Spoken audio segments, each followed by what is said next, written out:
You are listening to Fox Radio 910 and 104.3. Welcome to Front Porch Tales, sponsored by Crowning Touch Senior Moving Services of Roanoke, Virginia. My name is Linda Balentine, the president of Crowning Touch and your host for this series. I travel into the mountains to interview the people of Appalachia and collect their share of memories. So now, we invite you to sit a spell with us and listen to stories, both historical and current, that emanate from the heart of Appalachia. So here we are, on the front porch with Lester Kodger in the middle of central Appalachia.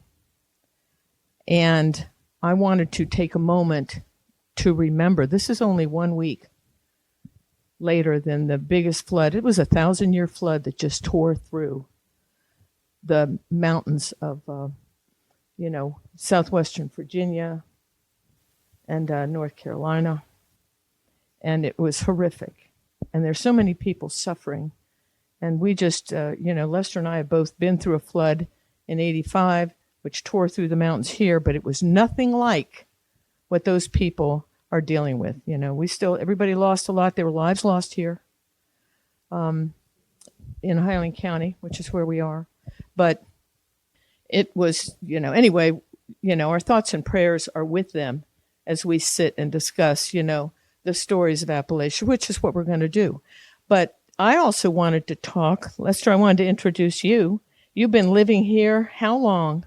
Probably right now, hard to believe, going on 50 years. I know. See, isn't that amazing? It's absolutely amazing. And we've been dear friends for 50 years. For at least 50 and years. And we've spent a lot of time on the front porch. Your front porch and several homes, and on my front porch on a couple of different farms.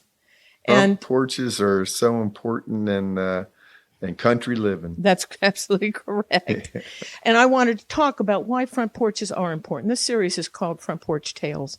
And the reason we think that front porches are so important are that they certainly were to the people, the settlers that came here from the very beginning. And of course, they continue to be today. And I was reflecting prior to this show on why front porches they're iconic. They're a psychological space holder and a place to go for peace in a family with a lot of kids, not much square footage, multi-generations living in a house. And there was always a porch swing or a couple of rockers and multitude benches. And it was very, very important. It was important every season of the year. I remember in the winter time, we used to store a lot of wood out on the front porch, so we didn't have to go all the way out to the wood pile and chip away at the ice and snow-covered wood. And we used to feed our animals on the front porch because we didn't have electricity, and I had no vacuum, and I didn't want all the animals inside feeding, so we fed our animals, cats and dogs, outside, and it was covered up. In the summertime, it was wonderful to sit out there because there was shade. And you could also watch the kids and play. Nice and cool in the evening. That's right. We didn't have a TV, so kids were not inside watching. No air watching. Conditioning. Where'd he go? That's right. It was wonderful, and so it was wonderful out on the front porch. It was a wonderful place to sit and shell peas and cut beans, and socialize, and do all that, and have your friends come on over. Absolutely. Because that's people who are used to living outside wanted to stay outside as much as possible. Our children, you used to feed them breakfast, they'd be gone. They'd come back in at lunch, and then they'd be gone again. True.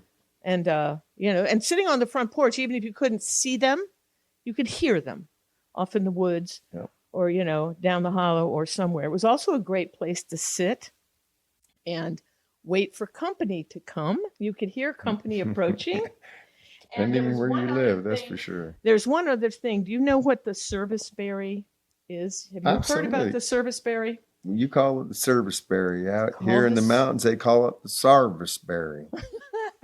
Well, do you know, this is another use of the front porch. Absolutely. Because out here in the wintertime, when you had someone in your family die, the ground was too frozen, and they literally stored the bodies on the front porch until the serviceberries bloomed, because that meant that the ground was thawed out enough. The serviceberry is the first little delicate pinkish white berry I mean, flower, service flower that Absolutely. comes in the spring. Okay. It certainly is. And so when they saw that, then they knew it was time to take Grandpa off of the front porch and arrange to, Time have to a make the funeral. burial. But the front porches have really, they are so important, and they're even important today in a very, very busy world. So Still pretty well much being used for the same purposes even today. that's You know, correct. getting back to some of these storms and so forth, things have changed so much over the 50 years. When radio and TV came into play, before that, the only socializing or getting together with your families and friends and all that was, through books and, And which music. was in music and People used to play a lot played of all the music on time. the Oh front, and my that's where gosh, they went. all They the played on general the front stores porch. every weekend. We used to go to the general stores and play music and the old timers and tell tales. And it was just such a great community time. And unfortunately, uh, you know, um, technology got involved. We see it then and we see what's happened today. And all of a sudden, people went from sitting on their front porches to watching television Or looking at their cell or phones. listening to the radios Yeah. or be involved. Now it's even worse because they're so involved in the cell phone, they're not even interested in socializing.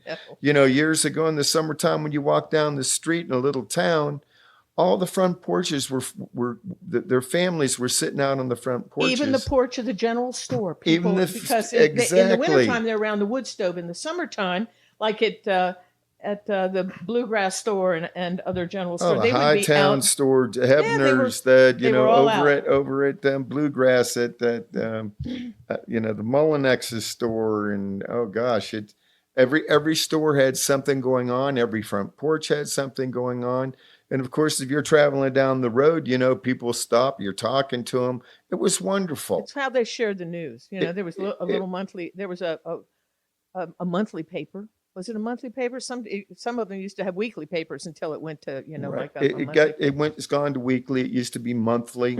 The Highland Recorder. Is it weekly now? Is the Highland Recorder weekly? It's weekly. Is Yes, it just digital, or do they have a paper copy? They have a paper copy Okay, that is cool. available. It's expanded. It used to only be Highland County Right. and some of Bath, but now it's included Allegheny County and Okay. Covington and Clifton Forge, and they've expanded in Right, that okay. regard. But Well, that's good. back in the during hard times, the 85 flood that you mentioned, it was devastating here. We had a little taste here of just the loss of life and just how tragic it can be. You're up here in the middle of the mountains. You're up 4,000 feet and 4,500 feet. Some of the highest mountaintops we have here. And you wouldn't think for a moment that water could, rain could create damage, and it doesn't. You wouldn't even Not at that elevation. Wouldn't even think about There's it. not. You don't think that there's enough water. We're at the headwaters of everything. Our mean elevation here is 2,900 feet, and you wouldn't think that. We are the headwaters and Right. dividing waters. A lot of people don't realize our county is the dividing waters. That was Hebner's Farm, where the Hebner's rained Farm, on one side, into Monterey, the James. Monterey, our whole area through here. Either the waters are running to the James River, the Maury River, the James River side, or they're running to the Potomac side on the north. Yep. But we are dividing water county. But anyway, during that whole time, when we know how instantly a flash flood, people don't realize that you get 25 inches of rain in an hour. It's devastating. I don't care where you live, what you're doing. You don't have to be next to water. Well, you don't even have time. Some of these people, they woke up and they were in waist deep water. You just don't have time. No, you don't have. And we've experienced it. We did. You and I experienced it. We were fortunate to be here. I had to run with my baby. You had to flee with your newborn child. Dan, your husband, and I went down to foolishly in the night to save some, a project that he was working on that was vital to, getting some money and so forth back then, to a company we were selling to. Anyway, we ended up in your home, in the shop in this home, and didn't realize that we were already in 4 and 5 foot deep water. Right on 220. That was right on the 220. We stepped off in knee deep water. Didn't realize that if we stepped either side, you would have been caught. We would have been gone. Yeah, the truck would have washed away. And so, we know how quickly it can happen. And my heart goes out to those folks down all through the Appalachians. I mean, you just don't realize the power of water and the power of nature and just what can happen. I know, and it's a real testimony to everybody who is stepping up right now to donate and to donate their time, donate their funds, whatever they've got. Because those people, I didn't lose my house. I lost a wood pile, a trailer. We lost we lost a bunch of stuff, but I didn't. It was material. It wasn't life. Correct. But getting back to the front porch. Yeah. Well, when those events happen, the electricity's down. Right. You have nothing left. It's all gone. Right. Who do you have left except each other? Mm-hmm. And I don't care where you are in tragedy, whether you're in the Middle East or wherever you are, when you've lost it all, you only have each other. And guess where you end up? You end up on the front porch. Because those are the places now that you can gather and be protected, the ones that might still be standing. That's right. And I remember in the derecho that we had, and it's amazing. You get certain events. I remember going when I was helping with the Red Cross and FEMA and all that. We're distributing food we were out of power for months, and it was incredible because in the summertime, and we were walking down the streets of Monterey. And the porches were full of people, like the old times. Right. And we talked, and we made the best of times. And you can share. We shared what the needs were, the community. Mm-hmm. We drew close together. That's what life is for as far as I'm concerned, is about. That's correct. And now everything's back to normal. And where our particular area is, and the front porches in a lot of places are empty. That's correct. They might have a few things sitting out there, but the thing that's missing the most that made a front porch were the people. Mm-hmm. And the people that were made such good time. They took the time. They valued time spent together, so they made time to get together. They built that into their schedule. It was frequently Sunday because those people worked themselves to death. They were very devoted people. Yeah, they were devout. They took time. On Sunday. They went to church, and then they had family meals. Absolutely, and then fellowship together. The preacher used to go back in those days. Used to pick a family he'd go have meals with, and it would be with him and his wife or whatever. Mm-hmm. And he would visit the people in his different people in his congregation during each Sunday. Right. And which is kind of unique. We don't even see that anymore, a little bit, but not quite like that anymore. But the front porches, shelling beans with grandmas. I know. And sharing the story, peeling apples, and aware of your history. Being aware, telling us stories about years ago when the train came in, it was in here, and the old logging camps were out here in Laurel Fork and so forth. And they used to log with teams of horses. Right. And said, and then they had wagon makers. They had wheel makers. Wheelwrights. Uh-huh. It was just a whole interesting, phenomenal time. So you still live here. I moved to Roanoke and miss living here. I would move back in an instant if God ordered me to do that. That's not what's happening in my life. But you treasure being here for the very same reason that people came here to settle here. You aren't from here to begin with, Lester. No, so I'm where not. are you? Where are you from? And it sounds like I can feel your heart already in the conversation, even talking about the front porch. You treasure the things that the original settlers and the original citizens of this area treasured. You treasure that same stuff. Everything has become so fast-paced.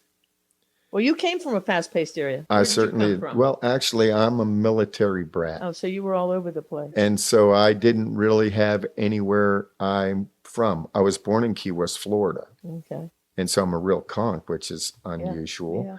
Yeah. And then we moved. My father was a World War II submariner and a naval hero, and quite an individual. And we were wherever a submarine base was is where we were every 2 years. So we were in down in Key West. We were in Honolulu, Pearl Harbor. We were New London. We were in Norfolk. We've been just up and down the East Coast and all around. You wound up in New England, weren't you in New England? I ended up in New England. My dad got stationed up in Newport. He was in Newport Naval Shipyard and Boston Shipyard for several tours up there. So we moved up in New England, and I guess since I was in sixth grade. Right. So sixth grade to graduating high school, I was in New England.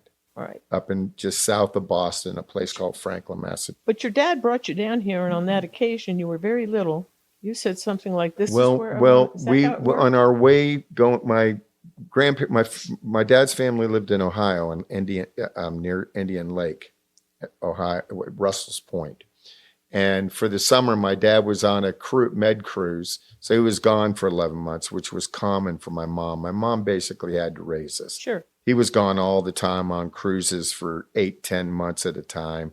Quite a lady. I mean, anybody to endure that. People don't realize that military families, what the sacrifices they make. Right. And but anyway, my dad on a cruise, so we were moving from New London, Connecticut, which is a submarine base up there.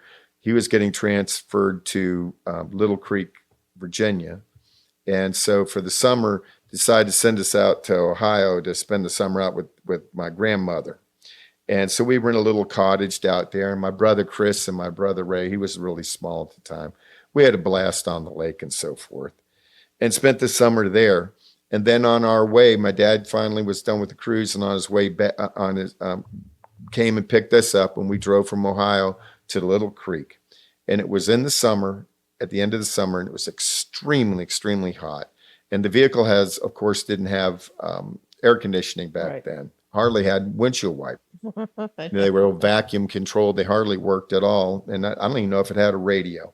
But the whole day we're on the turnpikes. It was just dry and blistering hot. And eventually sometime during that whole time, it was just so unbearable. And at one point, I don't know, late in the day, all of a sudden, we had the windows down. It was our only means of trying to survive. And all of a sudden the air changed. It got cool. And I remember sticking my the mountains, Lester. Didn't realize it. I was sitting here, what the heck's going on? I said, it's getting cool. This is wonderful. And I asked my dad, I said, Dad, where are we at? And he said, oh, we're going through the mountains. I said, we're going through the mountains.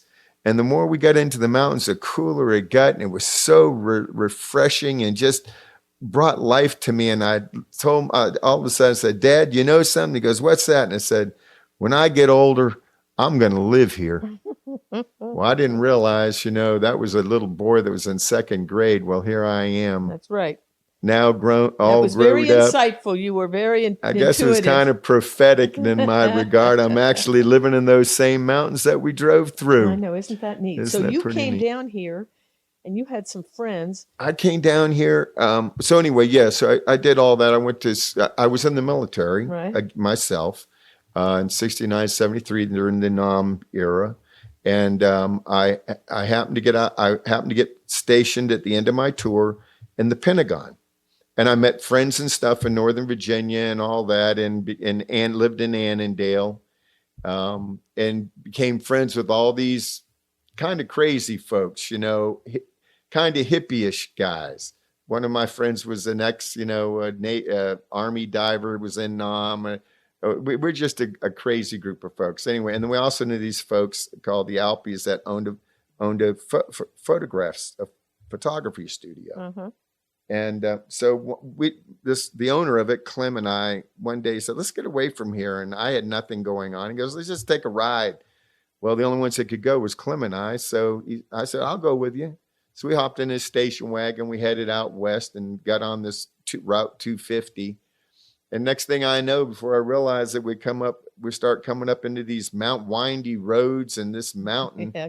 and come up on top of this mountain Hairpin called turn. Shenandoah Mountain. Oh, yeah. And stopped at what they call the Confederate breastworks, where the old artillery used to be in the war between the states. And it looked from there across 5 or 6 mountain ranges, That's right. just Gorgeous. absolutely grabbed a hold of my heart and my spirit, and just went, wow, this is amazing. Didn't even know it existed. And continued to drive west through the mountains. Ended up going through a little town, Monterey, which I'm living near now.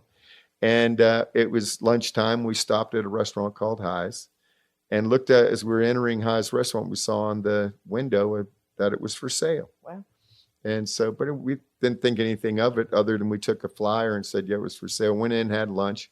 It was interesting, my first experience of being in Highland County, because when I was having that lunch, as soon as we walked in the door, everyone in that place it felt like they were staring at us. They were too. Then they were, because they know who belongs and who doesn't belong. You were a local attraction, and right we away. were somebody new, and what you doing here?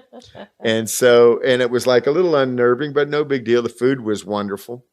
And we met Miss High and all that. Anyway, so we ate lunch and continued our journey. Make a long story short, we ended back in Annandale, and we told the whole group of folks that we were living with how beautiful it was out here. And do you know that there's a restaurant out there for sale? Isn't that cool? And wouldn't it be neat to buy that restaurant and all of us get together and we all do, Alice's restaurant out here in the mountains? And we just thought that was cool as can be, because, we were wannabe get back to the earth and movement folks. And so sure enough, Clem that owned the studio with his wife Ann, and all of us said, let's do it. So Clem made an offer on the restaurant. They accepted it. And I was just getting out of the military at that time. And they said they needed my help to, to get the restaurant going and all that. We didn't know once we bought the restaurant, they're going to hold us to redoing the kitchen and all kinds of stuff to bring it up to date. Right. So they didn't tell us that part. So anyway, I ended up out here because of, there was a little restaurant for sale called High's Restaurant. We bought it off of the original owner, Mrs. High. And, so that's how the adventure started. How long did you, because and you were talking about the front porch, that didn't have a front porch, but that was another community center. Well, and it had been a community center for a long time. Oh, restaurants. The restaurants are a major, connection locally. Isn't High still there? High's is still there. All righty. So that says still a lot operating. right there. My gosh, it's been there for, I don't know, probably 75 years. Early 1900s, I'm sure. Okay. And but then in order to stay here, because we were working on Highs, well, I ended up living in the Monterey Hotel, which is across the street, on the condemned 3rd floor, because it was a deal. Right. For $20 a month or something for a room. I forget what it was. That was and a it deal. was right across the street, and it was simple to get to work and all that. Isn't that neat?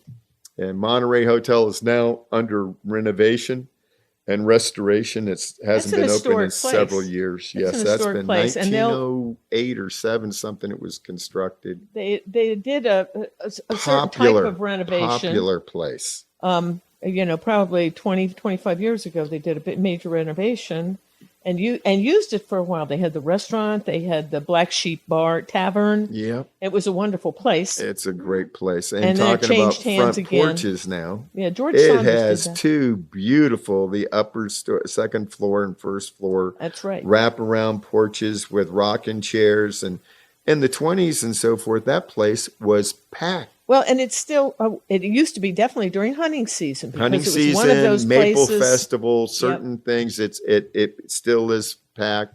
Ski season, a lot of skiers stay there and so forth. But then it started going down, need renovation. It's been nothing's been going on there. Now I think they're years. trying to raise money. So if anybody's interested in taking over the Highland Inn as a project, that would be a wonderful thing, because that would be a real service to this area. Talk about now, to restore that. And those porches are used continually because people just love to come here and hang out in the summertime and sit on the rocking chairs and just it's just quite an enjoyable evening. Yeah, it's terrific. And there was always entertainment.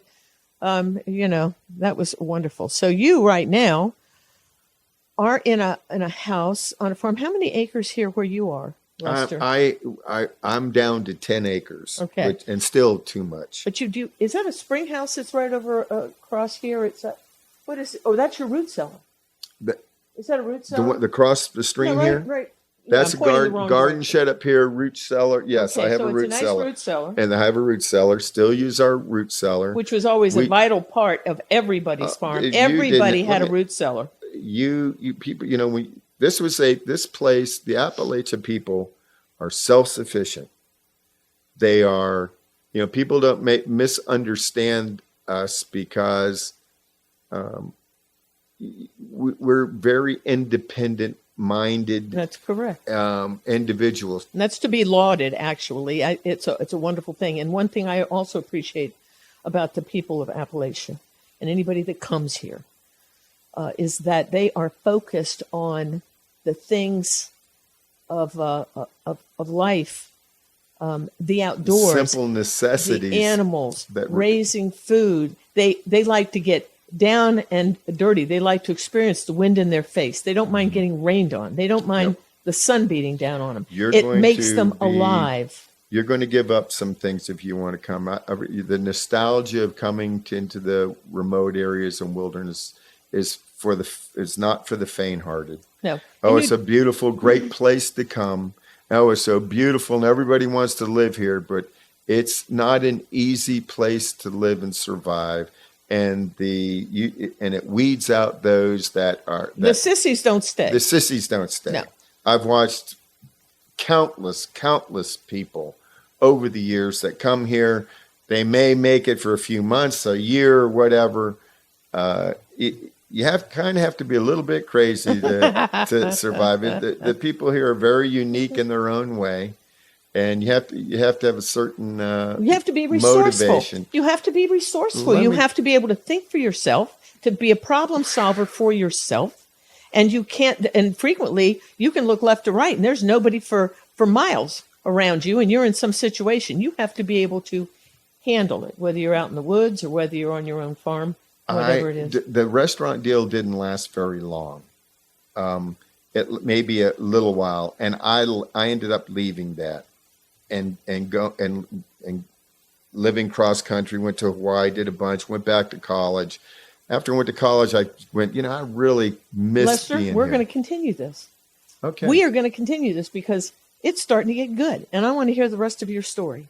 So for right now, we'll pick up on the front porch again. Thank you so much. We'll talk to you next week. You've been listening to Front Porch Tales, courtesy of Crowning Touch Senior Moving Services of Roanoke, Virginia, the only moving company with a consignment shop, auction house, and real estate division. We are a one-stop shop for any senior making a move. Check out our website at crowningtouchusa.com. Or if you are planning a move, call Anna at 540-982-5800 to arrange a free estimate. Our consignment shop is open Tuesday through Saturday, and we accept items on appointment and offer pickup and delivery. And don't forget to check out our monthly browse and bid auctions at 6712 Williamson Road, Roanoke, where you can bid online on over 1,700 items each month. Meanwhile, let's get back together next Friday at noon for more Appalachian Tales from the Front Porch on Fox 910 and 104.3.